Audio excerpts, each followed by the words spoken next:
Pemirsa Silet RCTI, setiap manusia memiliki batas kesabaran, bahkan seorang pendakwah yang selalu menyerukan kebaikan. Pipik Dian Irawati atau Umi Pipik yang dikenal sebagai sosok agamis yang penuh ketenangan, akhirnya mengambil sikap tegas. Setelah sekian lama bersabar menghadapi berbagai hujatan, ia akhirnya memilih untuk membawa permasalahan ke jalur hukum. Didampingi oleh putranya, Abizar Al-Ghifari, serta tim kuasa hukumnya, Umi Pipik mendatangi Polda Metro Jaya kemarin, melaporkan 2 akun media sosial atas dugaan penghinaan atau pencemaran nama baik. Mereka membawa bukti-bukti yang telah dikumpulkan, tangkapan layar, komentar melecehkan, dan potongan video dari podcast yang dinilai mengandung ujaran penghinaan. Maka, inilah saat Umi Pipik Abizar dan kuasa hukum mendatangi Polda Metro Jaya.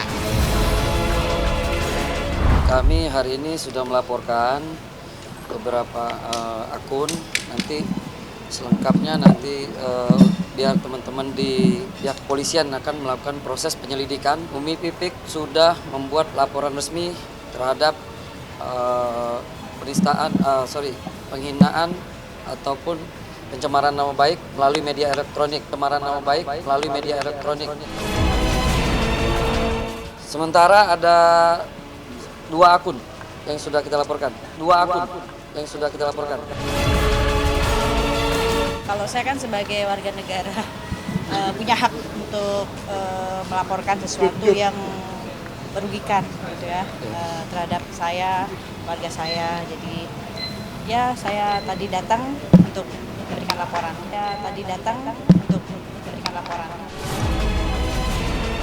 Laporannya kemarin kan kalian sudah tahu tentang cuitan-cuitan yang lebih kepada pembulian ya. Gitu. Kan kalau kita kan ini pemerintah sedang menggalakkan tentang pembulian. Jadi ini lebih kepada memberikan pelajaran si efek jerah untuk siapapun gitu. Untuk public figure siapapun ketika dibully atau siapapun bukan public figure pun juga kalau ketika mendapatkan bulian pun pasti tidak akan mengenakan gitu ya. Jadi ini hanya membuat sebuah efek jerah, pembelajaran lah. Gitu.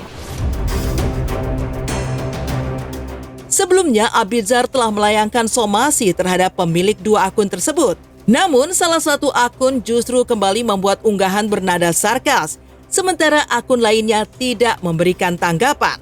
Merasa tindakan tersebut telah melewati batas, Umi Pipik dan tim hukumnya akhirnya memutuskan untuk membawa kasus ini ke jalur hukum.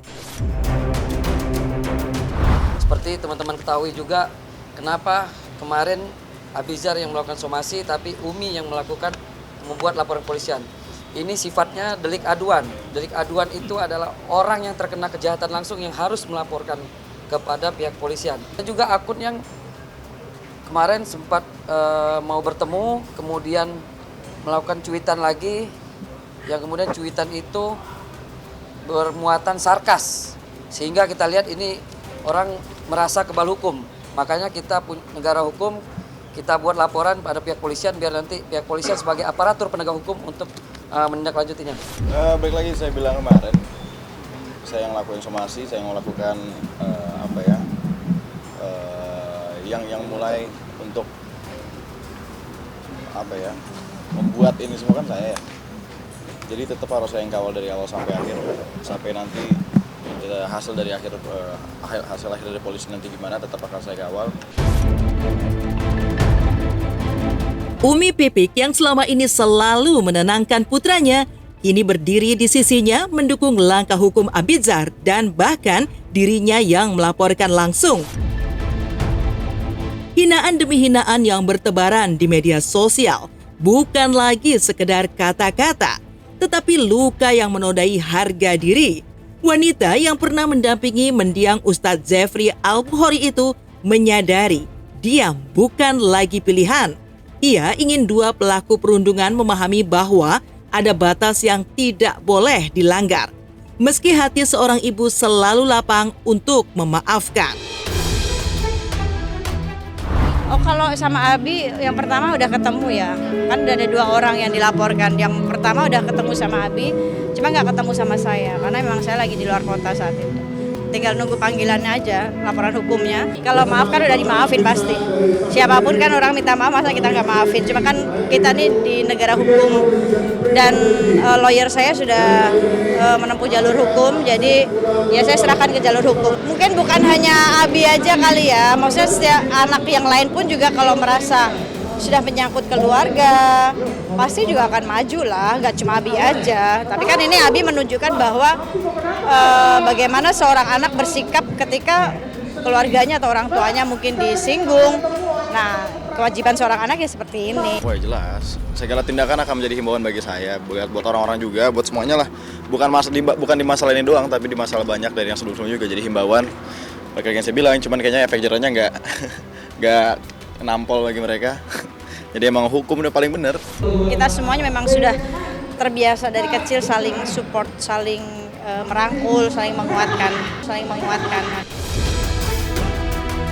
Oh ya jelas lah, maksudnya bisa dilihat dari beberapa mungkin case-case yang udah pernah terjadi sebelum-sebelumnya gitu loh.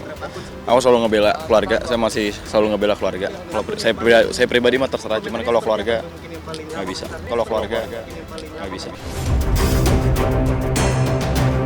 Di tengah kasus hukum dan bullying yang mendera, Umi Pipik sebagai seorang pendakwah wanita yang sibuk tetap menikmati kehidupannya. Seolah tak ambil pusing dan hijab syar'i tak menghalanginya untuk berolahraga. Setelah sempat yang memacu adrenalin ngebut mengendarai jet ski membelah Danau Toba, kini Umi Pipik juga menggandrungi olahraga padel yang tengah jadi demam para selebritis. Seperti apa aksi Umi Pipik saat padel malam hari?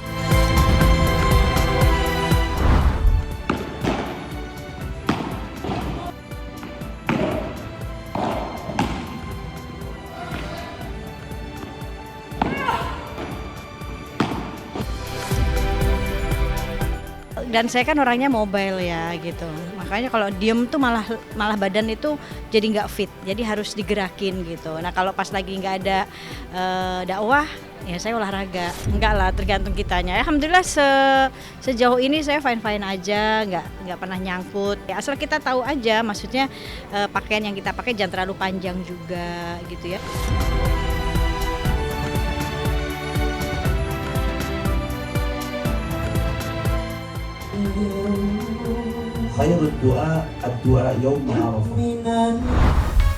Pemirsa, eksklusif di Silet nih.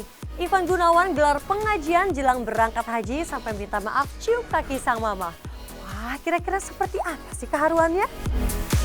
Dan seperti apa juga viral cuaca panas ekstrim hingga 43 derajat Celcius di Tanah Suci yang mendera para jemaah haji hingga kesiapan para selebritis yang akan berangkat haji tahun ini.